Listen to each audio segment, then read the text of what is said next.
TSM leaving this 5th pick of the draft on red side. This could it be? It is. It is. Mid lane Renekton. It's oh JoJo Lizard. They are actually going all in, like in this kind of full melee style comp. You know, it's four melee champions plus Danny on the Seraphine, right? Danny very likely going to be playing farming Seraphine here, but this should be jungle Sejuani. It should be Renekton mid, Aatrox top. You're setting up for, you know, really a lot of pressure up on that top side. Sejuani has good melee pairings with both the solo lanes. You get Aatrox into that matchup with solo, so a better matchup in the 1v1 than the Renekton. But I love the Swain as the answer. Oh, yeah. Like, you have got to run straight forward at him. That's all EG's comps does. And now you're trying to do that through Swain Yuumi? Like, yikes, that's so hard. I don't know, man. It's two meatballs bumping into each other here. It's so many low-range melee champions. Pasta mart? Yeah, it's a spicy pasta. I don't know, I shouldn't do that. That's terrible. Absolutely horrendous. Anyways, the point is, though, like, yes, the Swain is this kind of champion that you don't want to have to dive through normally, but the enemy team is also extremely tanky, also has a lot of utility built into it with the Seraphine and the easy setup of the Sejuani passive stacks that the Swain might be focused down. So here's the difference to me, is that if you're trying to focus down the Swain, you have a Sivir behind, right? The amount of high DPS that the Sivir can put out is the difference maker. Because I don't think EG gets to play a team fight where they don't try to kill Tactical first, right? If it's in later stages of the game when people are on multiple items, Tactical must die first, or I think you're gonna lose the team fight as EG basically every single time, which means you're in the unenviable position of fighting through the Swain, through the Wukong, through the Sion, through the Yuumi ult, to try to get to this Sivir so that he doesn't just shred your team, because there's 4 melee champions that are gonna be getting roasted by ricochets and boomerang blades. It's very, very tough because, again, it puts us in a situation where if I had to pick a team that the clock is on the side of, I would probably have to pick TSM just because you have that hyper-scaling 80 carry, you have that traditional late-game damage insurance. EG didn't buy no insurance. They didn't even sign the papers to rent the car. They're just driving that sucker 90 miles an hour straight down mid lane. And I mean, Seraphine does scale really well, so they have that, but it's definitely, I think, much more difficult to play out what EG has than it is to actually play out what TSM has. And I'm loving the banter back and forth in chat here. You know, giving some trash talk there, you know, talking about, oh, you need the Ignite Crutch there for Jojo Pyun. You know, he's playing on the Renekton mid, so it's always fun seeing them kind of joke back and forth. Yes, Spica's daring him to build Bork and Prowler's Claw, and Jojo says, you're gonna get one shot. So I love to see that, but TSM, they know they're the underdogs here, but they can scrap with the best of them. I mean, it's really underdog. I mean, obviously, I'm coming in like mid-split, and we made some improvements, but still kind of like outside looking in, so to me, it's just like we're biting at ankles right now. We're just trying to see who we can take down. I think a lot of teams are kind of looking at us as a weaker squad, but I think that, you know, just the longer we play in and the more momentum we get, we can like take down anybody right now. So Biting some ankles. He's still an underdog. That's the mentality Solo has. You're up in the series, so unfortunately not the case right now. EG underdogs. Oh, gonna need to like claw that? back. Yeah. Yeah. It doesn't take a lot to sway you, does it, Mark? Oh, I'm very reactionary. Like, well, they did win the last game there, Flowers. Statistically, they're undefeated in the series.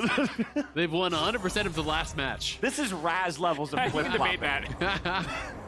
This is Raz levels of flip-flopping. Okay, so we'll see what impact can get done here on the Aatrox up against the Sion. It's another one of those big meatball, just hit the wall over and over again matchups. Fortunately, he won't be able to give items to the rest of his team. Unfortunately, we know that Sion can earn quadruple-digit health values from his W. Yep, absolutely. I mean, that is definitely a difficult part about it. And the other thing that's really difficult with Sion is that his ultimate is like a pseudo TP, right? So with most champions, you have to push them back once, then they TP, you push them back again, and that's where they get punished. With Sion, it's an additional time that you have to do. And that ult can often buy you time to get kind of that cheap base and maybe get to your TP coming back up. The other thing, too, for the side of EG is they're, again, the team with better early game comp, I would argue, both the Aatrox in the side lane being something you can play around a little bit more, as well as Renekton in the mid lane. Obviously, Swain is not a terrible champion pre-6, but there is obviously... Debatable. It's debatable. He doesn't feel great. Yeah, okay, there you go. He's a terrible champion pre-6 per Zale, so the pressure is, once again, kind of on EG, probably to make some of these team fights, or excuse me, ganks come through. Yeah. I mean, you can poke and prod, but if you're in like an all-in scrap at the Dragon or at the Herald and you don't have ultimate, you are barely. You press your buttons and you Like, kind of hang around. Yeah, that champion is awful, but with ulti, you're extremely powerful. And the laning power is actually not that bad because you can whittle them down over time. That's more what I mean when I say you're not a terrible champion pre-6, is you do have some laning. But yeah, definitely don't want to be fighting all in very frequently. And he's actually already gotten quite a few of those souls. Every single time you do hit a W or an E, already has 2 in there. So it's 12 flat HP every single time, which is going to be really, really nice. And for context, remember that when you buy a Ruby Crystal, that is 150 HP for the $400 price. So y'all at home can do the math on that. I'm sure Freak has a spreadsheet somewhere. I don't know what it is off the top of my head. This is like Kobe's nightmare, this enemy team, because it's double permanently infinite scaling health stacking champions between the Swain and the Scion solo lane. So you always hear Kobe raging about when someone gets hit by a Scion, or excuse me, a Swain W. But just think of the LDR value. Exactly. True. They're scaling for you. Yeah. That Seraphine, when she builds LDR, she's going to be pumping through The Bork Renekton. He's going to love it. Yeah, Bork Renekton with LDR. That's the build, boys. Well, anyway, Inspired is hanging around this mid lane. We saw it during the 3-lane look. He was seeing if there was an opportunity for anything here. He's hanging around again. If Maple steps up, they're going to try something, but Maple's just not giving him the opening. Vulcan runs in for the headbutt pull. Follow up there from Danny Seraphine, but honestly, Tactical's feeling fine. I mean, so the problem normally when you play Sivir into Alistar is that, you can spell shield that headbutt, you get pulverized after, and then you get slammed by the enemy AD carry, but you can see that Seraphine's damage is just not that significant in the early game and very easy to be sustained through by the side of TSM there. Chime just popping some zoomies, and obviously there's no real all-in threat unless you're able to do that like 4 or 5 times in a row. Yeah, exactly. It's more about taxing the mana, but they're obviously not going to ignite. They're not expecting to get any sort of kill. It's just about pushing it in, getting the early reset, which they have done. And note that it is Danny playing TP this time. He wasn't playing that on Ezreal, so he's actually TPing back immediately because he wants to try to potentially lock them under the tower. Or if Tactical does go back here, he's hoping to deny a wave because this is not a cannon wave that he just recalled on. So very likely will be a full wave denied here. To Tactical. So that is the edge that this TP has bought. The other thing, too, for the side of Danny is that he is the lone magic damage threat on this side. So you're talking about these kind of big team comps with just going to smash into each other. It does have a small itemization advantage for the side of TSM should they get a little bit ahead. Obviously, there's only one real AP threat on the side of TSM as well with Swain, but at least Yuumi can kind of shoot that in there, get a little bit of damage out, so it does feel a little bit easier to itemize for a Scion to just slam a ton of armor down. Right, you're looking at both the tanks, you're looking at Sejuani and looking at Scion, and you're just expecting health and armor, right? Because you should be able to endure a lot of the magic damage just by your natural MR, as well as having a huge health pool, which especially for Scion, who we've already talked about his stacking nature, he shouldn't really be too worried about Seraphine bursting him down or making significant dents in his health. Yeah, I mean, if I'm Scion this game, you're getting the MR from your Mythic and like maybe Mercs or something because there's a fair bit of CC. But beyond that, you're probably not going to be building really much of any MR. So I do think it's going to be pretty easy for him to itemize. Zonia is obviously going to be incredibly high value here for Maple as well, both for the armor but also the active.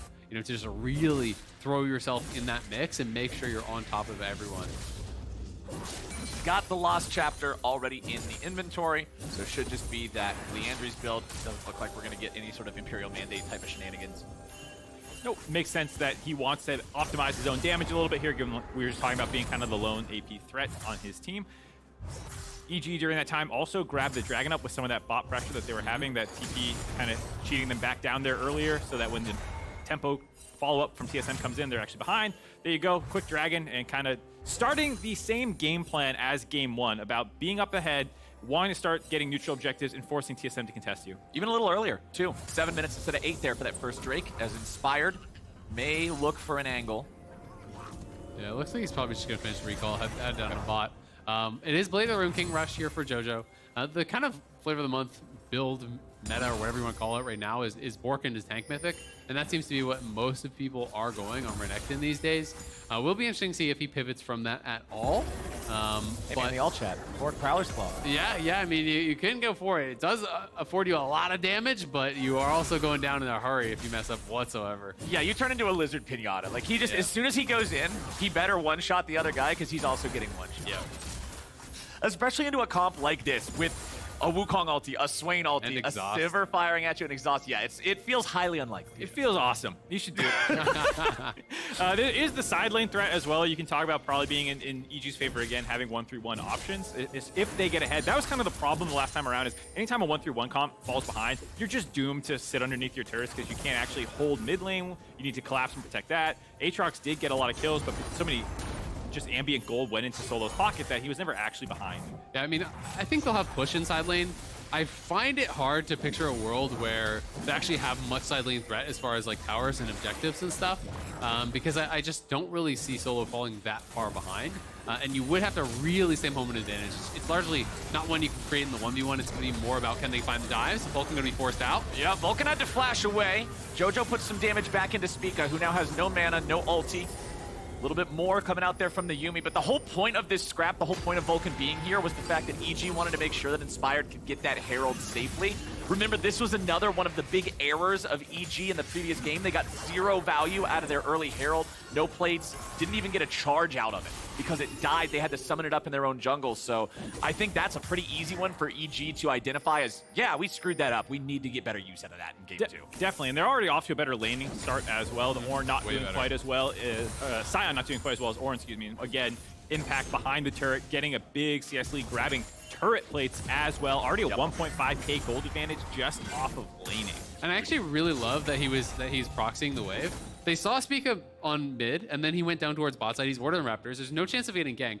And by actually proxying the wave, you either force Sion to walk forward and tank ambient damage from the minions, or, which is what happened here, the wave actually gets to the tower, and then you can start to get chip damage on that tower, work away for plates where you can really create an edge for yourself. So EG definitely doing a really good job here in those early stages.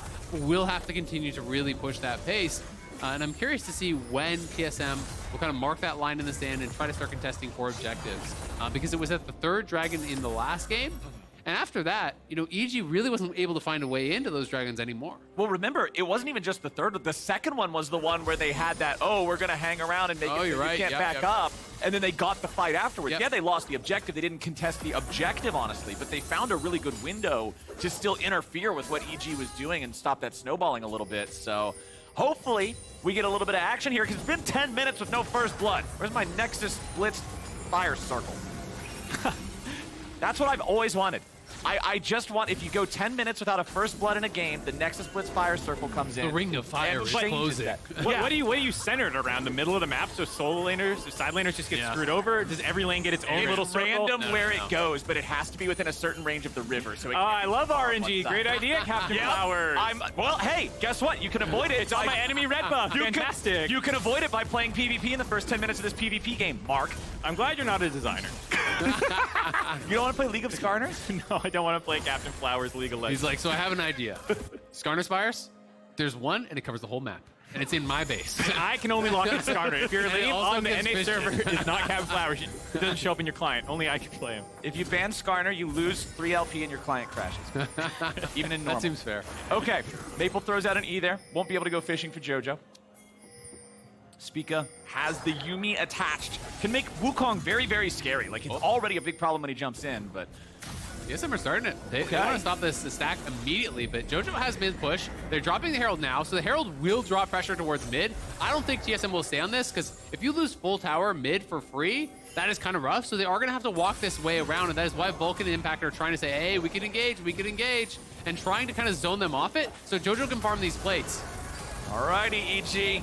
What can you find? Forcing the flash over the wall from Maple, as now Spica has the Yuumi attached, but he's got to try to find a way out. They're turning it back around. They want to look for the Seraphine, but the stun on Solo stops him from getting the lockdown. Tactical makes his way up into the fight, and now EG's got to be careful. It's a full 5-on-5. Danny's going to be taking low first blood back over to Spica, but TSM loses Maple in the process. Solo and Tactical, they try to get away as the remaining 4 evil geniuses exit out the blue side ramp. EG kind of just fully abandoned Danny there. You know, Danny had to flash away, and then they just all walked away from him. He still had his ult available, but no one really peeling for him. They do win on the other side, though, so they will be rewarded with a dragon, but very weird fight. The entire fight was weird. Obviously, Tactical was super late to it as well. I think he was pushing out bot lane before moving up.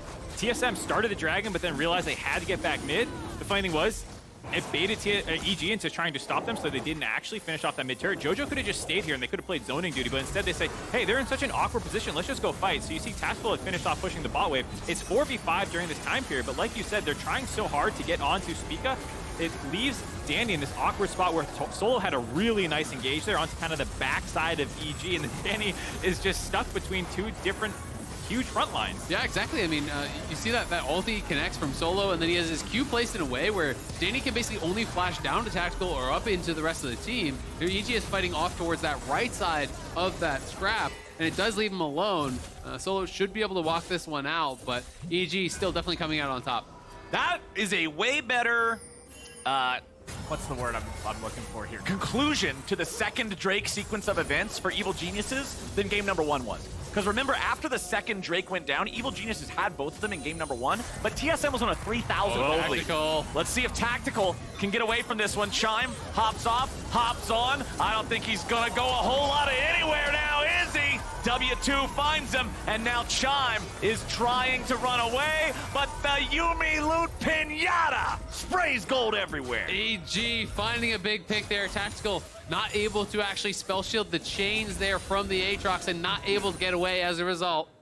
Much better playmaking for EG here. No vision for TSM really, as once again, Spica just going to face check. Face checks into the Renekton, who swiftly trades onto... Spica, you went over the wall there, buddy. That's not the wall you wanted to go over.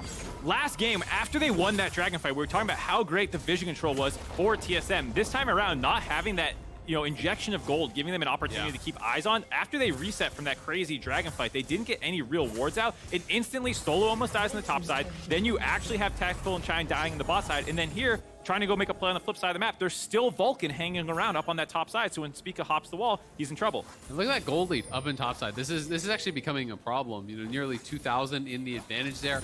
And Inspired did something I don't know that I've ever seen. He actually rushed first item Anathemas.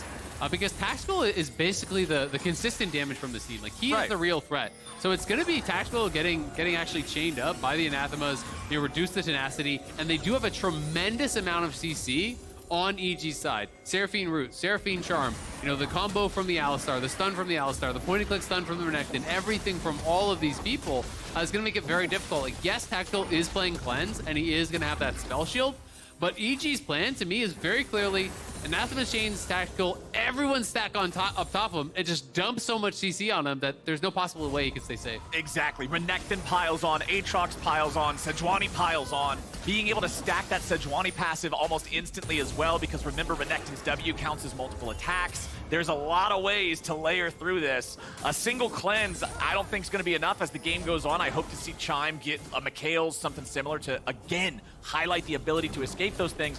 FTX total gold on the left side of your screen, that's a lot of blue, the whole top half of it. And this is that 1-3-1 that I was saying could go in EG's favor should they get enough ahead. Obviously, they're shutting down Maple in exchange for kind of the Aatrox, but it's much harder for TSM to force a play on the Scion side than what EG can do up here. So they grab this turret in tier 1. They're going to potentially grab the tier 2. Maple's trying to ult just to save it. Yeah, Jojo may have stuck around a little bit too long here. Uses the Dominus to get away. He gets past the maximum range of the Swain E, but now Spica's coming in trying to help. Jojo wants to turn it around. He heals up, but he won't heal up enough. TSM get 2. Getting a little greedy there, EG, trying to have the turret finished off. They do actually grab it, but on the tail end, TSM grabbed 2 kills back in their own. Gold lead staying about the same, though. Yep, keeping there about even. Tier 2 obviously worth quite a bit of gold, but TSM going to be very happy to get that. The untold story, though, Danny was pushing mid, and when everyone goes up towards topside, Danny gets the tier 1. So at the end of the day, even though it is 2 kills, I think EG's okay with it. You take a tier 2 top, you take a tier 1 mid, that's all gold into the pockets there of Danny. And that is going to be tough. And, to kind of circle back to the Sivir question, I think, honestly, it's going to be more about, the rest of the TSM members becoming threatening enough that even if they all pile on Tactical and kill him, you're going to have to give up too much to really make it worth it, right? That the Swain is strong enough and maybe gets into a second item, Rylai's, which I would really like, to be able to slow down all this melee, and that Spica's in there disrupting them, and that you really make them pay for any kill they get on your marksman. Would you like second item Rylai's more or less than second item Zhonya's? I think you go second item Rylai's and you sit on stopwatch, and then you go third item Zhonya's. I just think Rylai's on Swain against 4 melee is like unparalleled value. It's so good. It is really, really annoying to try to fight through Swain. And it also gives you the added bonus of making it incredibly easy to keep that perma ulti up. Alrighty, EG, control over the bot side. River here, this will be sole point if they can pick it up. TSM, for that very reason, wants to make sure that they can't. But here's one big difference between this game and game number 1 already. It's EG who are in the river first. EG in the river first, also not a huge range advantage for TSM's comp this time around. Yes, they have the Yumi poke and you have the Sivir boomerangs, but it's not enough to brute force through 4 melee of EG. There we go! The engage from Vulcan, the follow-up from Danny, and the damage just pours in, but it's not enough! Danny's gonna be killed first as Evil Geniuses find one back on Speaker, and we've got a 4v4. Tactical and Maple still both around. EG's got bad health bars. Maple's not gonna find the E, and now Impact's ready to fight back. Jojo over the wall. The stun. He's done. Inspired with a killing spree as Solo's now looking to force it forward, and Tactical finds the kill on the Vulcan with a double back onto Inspired. TSM! TSM! TSM! Even with that engage, I think there was a 4-man ulti there from Danny. The engage was so big, but you're getting punished by these really beefy characters. The Swain gets his stopwatch off, already had the ulti active, and Maple was just roasting them in that fight. Huge fact that they killed Danny at the beginning. That is one of the best things for EG's comp in sustained fights is the Seraphine shield and healing. The fact that TSM were able to kill him Round at the 2, start baby. was critical. All right, ding, ding, ding, ding. Let's Ring go. of Fire is closing flowers, and it's that dragon. Here it is. Let's see how this one's going to play out, because TSM are now the ones who have men in the Dragon Pit first. EG grouped up, ready to come challenge. Inspired's not here. The jungler still has to make his way over. Luckily, the dragons take forever to kill now. The buffs to their durability made these fights a lot more interesting. Inspired coming around from the flank. EG's still here. Inspired takes the Hex Gate over the wall. Here comes Now he's ready to make his way in, but Solo, choo-choo, he's ready for an entrance, and EG's ready to try to fight back. Speaking there on the front line, he's going to be stunned up, but it's only a clone. They're still looking to get themselves out, but now the death ball comes through. The shutdown, Impact puts a sword in Tactical's heart, and Maple will die next to him. TSM lose 2, and the Evil Geniuses hatch a plan. And this time, they cannot kill off Danny, and that makes all the difference there. With him still alive, EG, do they go to Baron? They're all rushing straight towards mid. They're at least going to push this out. With Maple and Tactical dead, they're, I think, just going to start it up. They're running straight forward, but no, it's just going to be a fake. They will recall and look to reset here. A lot of gold in pocket, but EG at the end of the day, Soul Point now, 20 minutes in. They are looking really, really good. And Solo not being able to connect on Danny meant so much in this fight. So this is the first engage here. We're going to find Danny, going to get jumped on. I think it's Solo who lands an ultimate through the team here. Everyone else is running forward. He just targets out Danny and says, I'm going to one-shot you. Basically, by himself is going to find that kill. Nice adaptation by Spica to find that angle as well. They kill him, and now with it's Spica dead for the Seraphine, obviously a great trade for them. There's just not enough damage to punch through Maple. Unfortunately, the ultimate does run out, and Jojo has a nice turn to get on top of him with Vulcan and finish him off, but that means Tactical has not been focused down this fight. Yep, and EG did do a really good job of actually kiting out there, making that Swain ult expire. That's what you have to do before the re-engage, but Solo was so big in that fight. You know, the perfectly timed ulti there to immune. This time around, though, Danny able to get the sidestep at the very end there, just barely sneaks around. Otherwise, he would have been in major trouble. The other thing was there was no Yumi ultimate up yet, so when Tactical drops his spell shield on Seraphine ult, wants to step forward, don't have time for it, another fight? No, we got baited. No, not quite. All right, so the thing was the Yumi ult was not up. Tactical actually got PD off that fight and came back, and I was like, oh, this looks like great fight for TSM, but the fact that they did not have that last layer of peeling allowed Jojo to get on top and kind of one-shot Tactical, and so these fights come down so much to which between Danny and Tactical are going to die first, most likely. Absolutely, and I mean, they're going to be tracking these cooldowns, right? You know, Spell Shield, 24-second cooldown, rank 1. You're not building any CDR or anything, so it's pretty long. It's not like he shouldn't have used his Spell Shield on the Seraphine ult. You have to. It was a great Spell Shield. But it does mean that there is that 20-second window where they are going to be hunting now. They're going to be looking for the re-engage, trying to just absolutely dogpile you here with this composition. By the way, you were right about the Renekton build. Blade of the Ruined King straight into the Sunfire Aegis, so the Renekton's going to be able to dive in there and be on that front line. Oh, come on, Mark. No Prowler's Claw? Sunfire is the chattest of the tank items, though, because it's the damage one. True. Also, I really like Inspired's build. I'm such a big lover of Warmogs on tank junglers. I just think it's so underrated. It's incredibly, incredibly strong. So he goes Anathema's Rush into the Warmog second here, and this allows you to kind of just hold your Q and play out fights in a slightly different way, where you walk forward, you poke with your W, you look for the ultis, and then as you get low, you can actually Q back out of the fight and look to Warmog's regen. And it's going to allow them to also restart objectives over and over. Like if he wants to tank up the Baron, he can back it up and Warmog's up again. So I think it's a really intelligent build in this game for the kind of gameplay that they're going to be playing. Because when Swain pops his ult, you've got to disengage a reset anyway. And if Warmog's kicks in, that can win you the second half of the fight. Alrighty, 4,500 gold, 23 minutes into the game, 2 minutes until Hex Soul for EG. What is the recipe for TSM? How do you get yourself in a situation where you can answer this? I mean, to be honest, the way the last two fights went, it was not really like the battle lines broke out in a significant way. They kind of just bumped into each other, and it's about trying to find your way onto Danny. I don't know if that ultimate hit by Solo in the second version, maybe they again win that fight because he has enough damage to drop Danny down to half health. He just needs a little bit of follow-up from Spica or maybe from Maple or something like that. To me, it's actually about what happens before the fight. The biggest difference is that they're not able to actually get priority in this bot side river, right? Every single time, you know, before the dragon fights last game, I would do this. We'd look at the bot side jungles, and it would just be filled with TSM wards. There's not a single one down there in this time. And it's because the mid prio is there, but they find this pick. Solo's coming in for Danny, hits a max range ulti for a max duration stun, but Danny's still able to reposition, and EG rally around their carry as now Solo finds himself too far forward. He's got to flash away. TSM, no angle. Really well played by Vulcan. They're getting 2 interrupts on Scion Qs to make sure he could not actually charge those and get the follow-up CC. You saw how long Danny was stunned when you actually take that Scion ult to the head. Yep. And then normally the follow-up is the Scion Q, but Vulcan interrupted that, then got the second one with a Pulverize, so made sure there was no way to lock Danny down. A couple big things, though, come out from that. Impact actually TP responded, and he was threatening the flank by himself, so that's kind of what pushed TSM back. But this means now there's no TPs available because JoJo isn't playing it. Danny's and Impacts are down. So TSM does have TP advantage if they want to try to play through a side. Yep.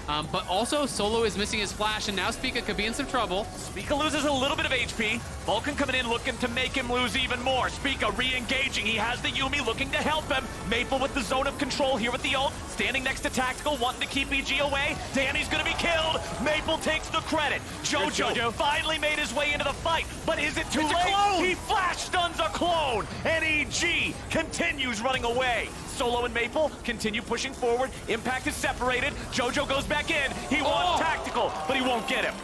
Not able to take him down. Huge for TSM. And it was really Maple there catching Danny with the never move. Grabs him with the claw, pulls him back in. Inspired the Warmogging back up to full here. Will potentially try to look for a steal, but Solo's going to come on the zone. This play very unlikely to work now. Would be a one-way trip. Might be worth it.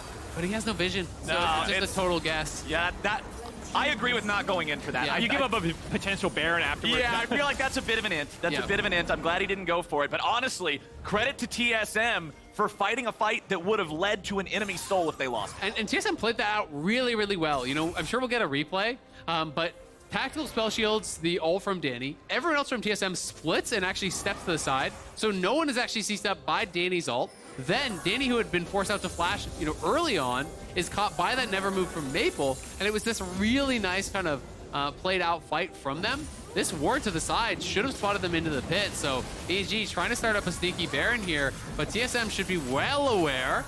Yeah, but they don't have any wards for the actual approach. So you see Maple dropping his W there, trying to EG face knows check. now. The ward died. Yeah, so they saw the ward die. They know that they're on the Baron, but TSM are slowly contesting. It's not a very fast Baron on the side of EG.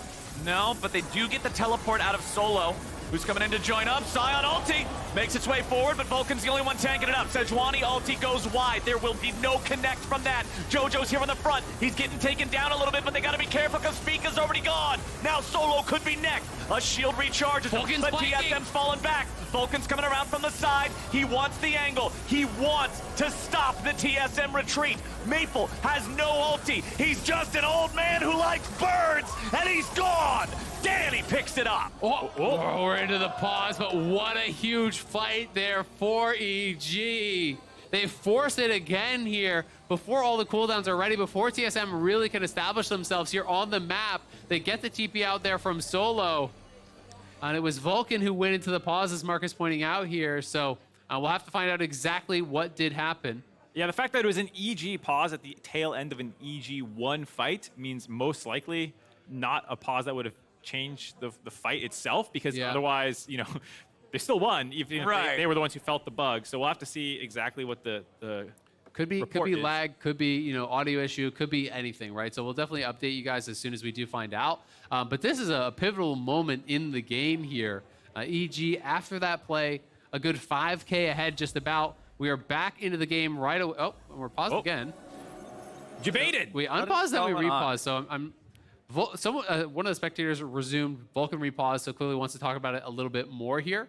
But going to be interested to find out exactly what it is. EG clearly going to want to make a turn back towards the Baron, try to capture the Baron here with Speaka dead, with Maple dead, with no TPs available for TSM. And that could be the catalyst that really kind of drives them to this Game 2 win. Yeah, hopefully we get a replay of that last fight, because the big thing for me was the fact that they didn't actually land any of their primary engage onto Danny. It was something that they had done reasonably well the last couple of fights. The Scion went flying in and kind of kept them in the pit for a little bit, but then I don't think the Speaka knockup nor the Yuumi ultimate actually locked him down, and so then the front line for EG could just focus them down. So here, we'll take another look at it. Yeah, we can watch this one more time. I mean, Vulcan just doing a good job of just absorbing the Scion ult. This is kind of what you want to do. Oftentimes, you'll pre-ult on Alistar. This time, I think he takes the hit, then ults. But still, you know, getting in there in the face, and you just have to interrupt that Q, because the Scion stun is not going to last long enough, because you can Alistar out, and use your interrupt there to actually stop that. Danny's ultimate comes across, but only really connects on solo, because Tactical has been on point, spell shielding it every time, and Maple and Speaka have been sidestepping it. But here's where things start to go wrong, is Speaka kind of gets separated out from the team. Impact did an incredible job zoning the backline of TSM. Speaka's separated, so they just focus him down. Yeah, Speaka did ultimately land it onto Seraphine, knock her up, but there was no Yuumi that time to get that extra damage through.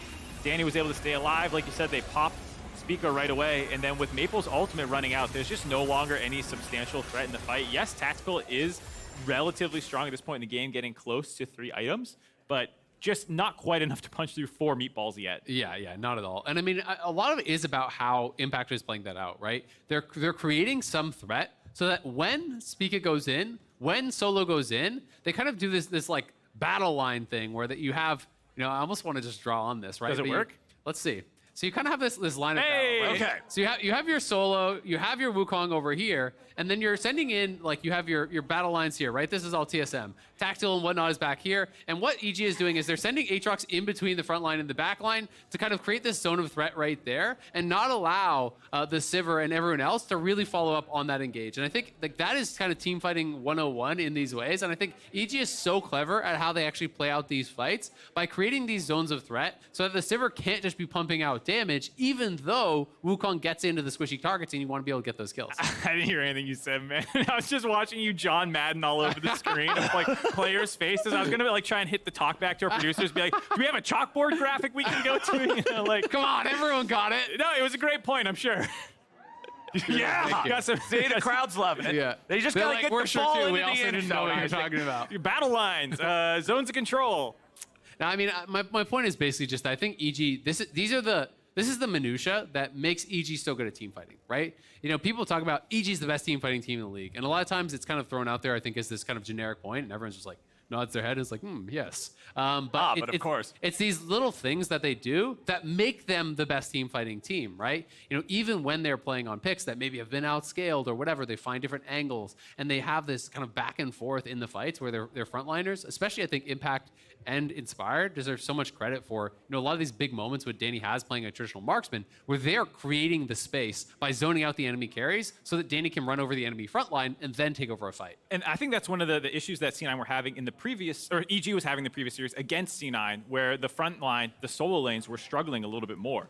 Impact was getting taken apart a little bit by Fudge. And so then when you're trying to play this Danny wanting to hyper carry fights, if your front line is not able to do what they traditionally do, which is provide an incredible peel and disengage and all these things, it's a lot harder to carry. This time around, Impact is having an incredible series, 2 games in a row, getting pretty far ahead. The reason he fell behind in game 1 wasn't like a laning thing. It was that Dragon contest, Impact moved down to support his team. Solo just stayed top. His team won the fight without him, and he got to farm a bunch of plates. So that neutralized a lot of the good things that Impact was doing, but for the second time in a row, this Aatrox has been a huge problem for TSM to deal with. Honestly, the EG comp of let's all go melee, let's dogpile in there, it's one of those things that you have to have questions about because it's so unusual, it's so off meta as per what our expectations should be, but it's going well for EG so far. The only thing that could really throw a wrench in the gears, I think, is if they're not able to close out in time, if that Sivir hits 4, 5 items, if they get to the point where now you're staring down the barrel of a hyper carry marksman and you don't have one, that could be it. But while we work on continue fixing these audio issues, we're going to head back over to the State Farm Analyst Desk. Thank you so much, Captain Flowers. Unfortunate delay here, but as we sort out the audio issues, we're going to talk about the midway point of this game here. Where do y'all want to go? I guess we'll start in Champions Select because what a look for EG. What do we have to say? Hell yeah, we're going back to the arena. It's game time. Let's do this. Sorry, I was watching we were The coming way back you into said the that, rift. Sorry. all I can think of is a super, super old loud video. Leroy Jenkins! Well, at least Time's up. Let's do this. let's do this. Baron's about to get Leroy Jenkins right now by EG. After that team fight to catch people up, Maple and Spica drop. Easy Baron now, 4K up, feeling pretty good for EG. Yeah. Pretty good. This is feeling fantastic. This has got to be the best they've felt all day with this current state of the game. You're on that soul point now. In 3 minutes, you'll be able to pick that one up, and now you've got the Baron up until that point. And I think it's actually really good for EG to be able to win with multiple styles of comps, right? You know, we heard the folks on the desk talking about, you know, are they kind of maybe losing faith in playing the marksman style? You know, are they not as confident? Do they just want to do something different? You know, I think it's really cool to be able to bring out this Seraphine because we know that Danny can play that style. We know that they can put, you know, all eggs in the Danny basket. This does increase your flexibility and reduce how predictable you are in draft. And they're just showing this is a really strong comp. Yeah, I think the fact that you don't need to do that means that if you throw a lot of Sivir, Zeri, Jinx, Bans, Seraphine's in your back pocket, whatnot. I understand the idea as well that EG are obviously struggling a little bit more in this series than people anticipated, but I think that just more speaks to TSM, for me at least, being this team that has been hard to quantify how good they would be because they've changed players even in playoffs. And so now you're seeing, like we talked about, this team with actually a lot of experience, a lot of players who have made the world stage before, probably being much better than their 7th seed look. Well, Solo's going in, drops the Scion ulti. Jojo has activated Dominus, but he hasn't found an angle into the fight just yet. Find the stun to Spica. Impact coming around from behind. Huge Big Seraphine ulti hits 3, and that's the kill onto Solo. But there's one back onto Jojo. It'll be 1-for-1 here for the start. Solo still causing havoc with that passive as the GA is lost on Impact, and Evil Geniuses are still trying to fight back. But Maple's ulti has not run out this time. They'll pull Danny back in, and Tactical will take Danny back out. TSM say Baron be damned. We're gonna win this fight. They go in initially, Solo pops, but he gets up and makes it so hard for the rest of EG to run forward. They kill Jojo right away, and then Impact is stranded on the back end of that fight. And if you can't actually kite out the Swain ult, it is so difficult to actually deal with this composition. He does have the Rylai's completed. It's very easy for him to stay on top of someone to keep that perma ulti up here. And as soon as you lose one of your core DPS members, as soon as you lose Jojo or Impact, you really just don't have enough damage to actually punch through that Swain any longer. So the initial part of the fight does go very well here. You know, Inspired, chain interrupting these Qs, kind of locking down the Scion. They are able to burst him out. Jojo again playing bodyguard. Then from the top of your screen, you will see Impact coming in as the charm does connect on everybody. You're starting to think, hey, they could turn this around. But Maple had not even popped his ulti, so as Jojo tries to get chased in there, Maple's just staying right in on top of you. The fact that also Tactical still had cleanse at the back end of the previous fight, it's actually pretty recently in terms of game time. I think they might have lost track of the fact that that summoner was up. It meant that they couldn't actually just run into this Sivir, who has actually picked up IE now. Live again, though. Yeah. Oh boy, it just never ends now, and I'm loving it. TSM going after another fight. Maple's here on the front line. He's going to be taking a lot of damage, but the man ain't dead yet. Tactical could be in a bad spot here, using the stopwatch, but it's not enough. Jojo gets the kill. Maple's trying to get away. EG piles on. It's disaster for TSM. Solo's going to get chased down as Jojo keeps going after the enemy jungler. Spica should be able to get himself and Chime out, but Solo is going to take a little while longer before he dies. He's going to go down, though, and that is Soul available here for EG. Spica will stay around. He has to. He knows this could very well be the game, but Inspired's going to be hunting. He's going to be looking for him. Do they have any sort of eyes on him? They have no vision on him just yet. And no ward over the wall. There it is. Now they're dropping the ward over the wall, so they will have an idea when he comes in. I think he's just going to give it up. He's going for the red buff for now, and no idea when it's going to get finished up. So EG will claim Soul. A massive team fight win for them there. Oh, and they might just not be done yet. Spica was not able to recall. Inspired is the one waiting there. Lands the stun with the E. JoJo's ready to follow up. Spica, that ends up being a very poor death as now it's desynced from everybody else. So that's going to be another 40 seconds where TSM doesn't have all 5 men on the map. Greed by Spica to pick up that red buff, just wanting to get some sort of consolation prize. And that team fight went wrong because Tactical did not have a clean entry point into the fight. He was kind of in the flank, and there was no way to start hitting anyone. So he just decided to commit onto Danny and try and kill him. And right away, the CC came in, Danny landed the ult, and then immediately EG kind of recognized that and dogpiled on top of him. It's very difficult to fight into these corridors against Seraphine. You know, when you're funneling into this sort of area against EG, it gets really, really, really tough. And the ult was popped very early here from Swain. You called it. Tactical trying to close the gap there, but it's the Q, the knock up there from Sejuani that actually layers into the charm from Danny, so Tactical not having an opportunity to actually spell shield that. Then, with Renekton and Aatrox on top of you, you are going down in a hurry, and Maple gets burst down here as well. Again, another stun, I think, over the wall there from Inspired, because Maple couldn't even get his Zonius off. He had one completed, but Inspired's Q's there on the Sejuani.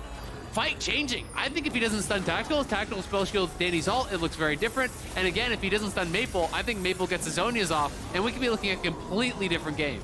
6-1 and 8 Sejuani, unfortunately in a pause, but looking more like the MVP expected Inspired that people were hoping for all playoffs long. Smurfing that team fight, picking up a lot of the kills for himself. Hopefully the audio issues are resolved ASAP. We'll be able to update you guys as we learn stuff.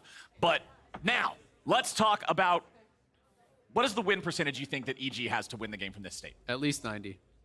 Mark? I'll go a little lower, 85. I think once you have Soul, you're a good 6K up. You have Soul. That is going to be like 4K at least worth of stats. You know, when you're counting the dragons and stuff, maybe it's even more.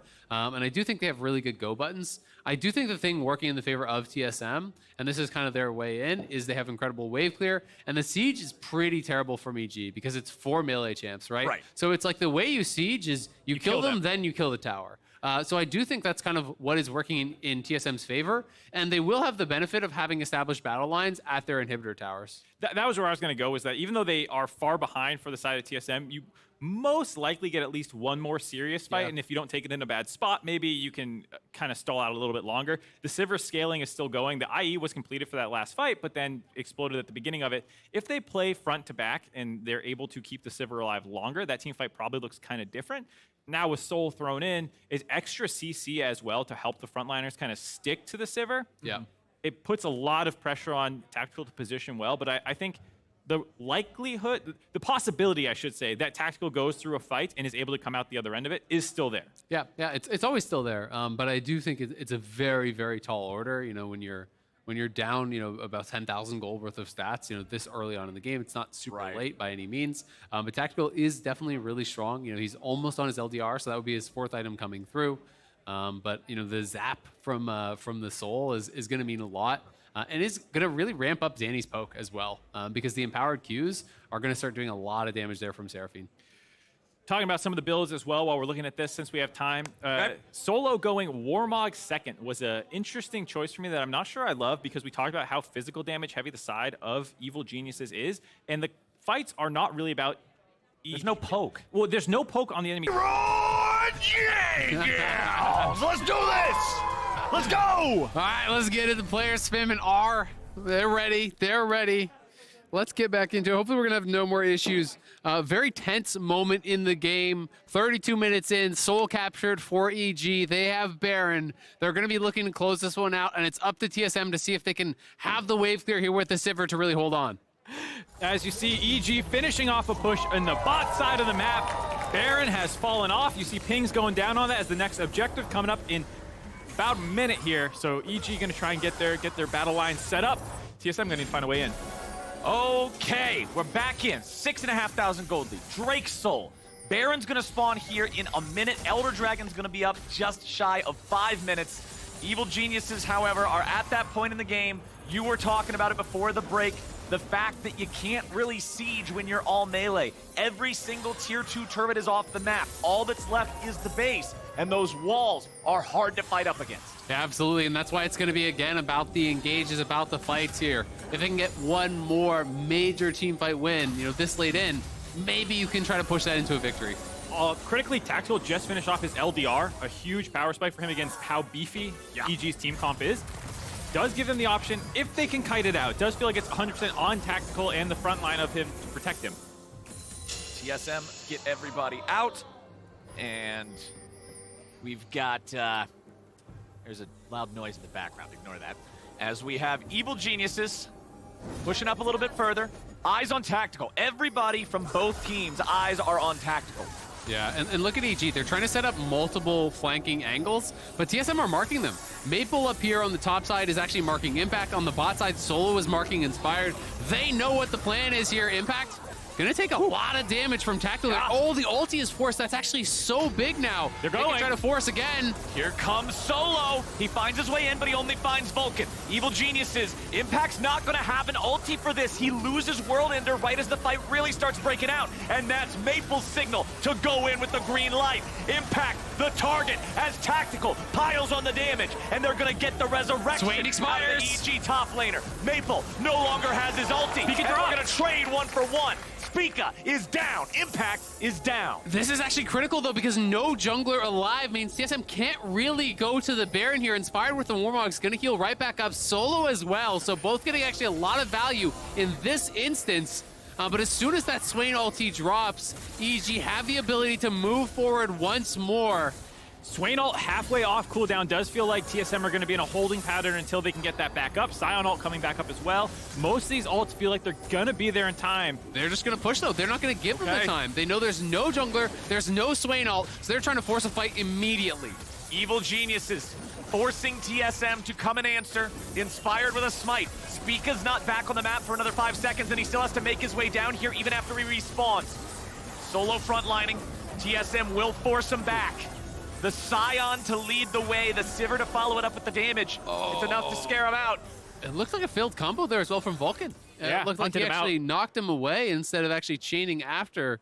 Not sure if they would have had the damage to actually knock Solo down. And honestly, with all the pauses, I've been kind of losing track of where we were in the state of the game. When we went back in, I thought they still had Baron for a while. Yeah, it's tough for us. It's got to be tough for the players. You can see Solo Exactly. kind of. Oh, it's maddening. Yeah, That's where I was going to go with it, right? Is that it's like it's hard to actually keep track of everything. Yeah, I feel bad for them. I'm sure everyone as well, fans in the arena. There's been audio issues here right now. It's kind of a big issue that hopefully we can get sorted because this series so far has been incredible. It would be such an amazing series. We're getting it unpaused already back into the game now, so not as long of one this time. Okay.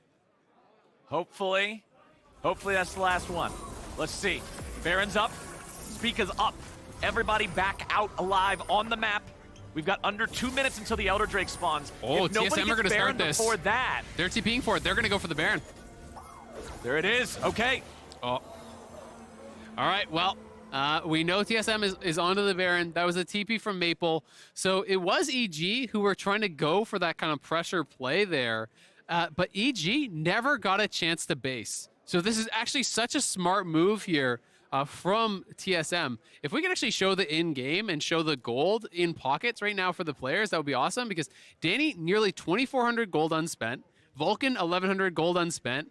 Jojo, 1,200, a good 1,400 there as well. So this is a tremendous amount of gold. So you look at the actual gold difference, then you look at everything that they have to spend. There is no gold lead right now, right? Yep. There is the soul stats difference, so there is still that. But that is why this is a great play. Maple has the TP, his ulti has come back. They know EG didn't go back to base, so they don't have any edge right now. And that is why I love these kind of tempo forces where your opponents go for Baron, EG kills their tempo on that play, and TSM is going to look for a punish. And if they actually take the Baron here, that swings the game heavily into their favor. It's going to buy them so much time. Yeah, I mean, all the ults are up, and the thing that we were talking about, one of the weaknesses of EG's comp being that they don't do Baron very quickly. So if you're trying to do one of these kind of tempo forces, TSM have a lot of time to walk back forward. That's why, you saw Maple and Chime kind of like chilling. They eventually showed up. EG, of course, looked for the turn, but the punt by Vulcan not getting comboed correctly meant that, Sion got out of there just fine. So Hear some cheering in the background. Daniel's come out giving some swag. Spica wants some. Looked like he was putting up his hands. We'll see if Spica will get any poros thrown at him. I don't know if we're supposed to. No, do not encourage that. What happens if one of the poros hits one of the monitors? And now we have visual problems and Not audio from problems. the fans, Mark. Leave him in the glass cage. Yeah. Don't tap on the glass of the pro don't players. on the glass. Please do not approach the pros. Okay. But yeah, hopefully we get back in there. Yeah, that's where I was going to go, is just the Baron threat for EG, not as much as TSM. There we go. Hell yeah. Daniel, the MVP.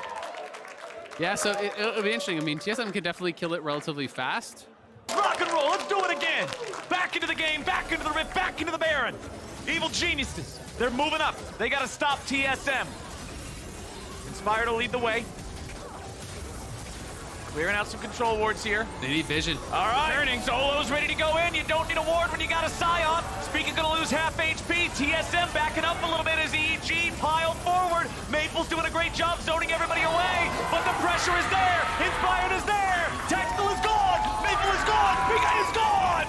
TSM is gone. Inspired takes over the fight. He kills the backline off by himself, and EG are gonna TP in for the win. Evil geniuses don't need the Baron now. They're going straight for the Nexus. 9, 1, and 10 inspired chain CC combos tactical to death with the Anathema's chain and gives Evil Geniuses their first win in the series. That is huge for EG. We were talking about where the game might go. It was a good call from TSM, but the team fighting team fights right. EG ties it up. I actually can't believe that ended that fight. That Sejuani just absolutely taking him down. Man, the players are actually all chatting back and forth. So much banter back and forth, and a little bit of heat maybe in some of those players. Frustrations coming through.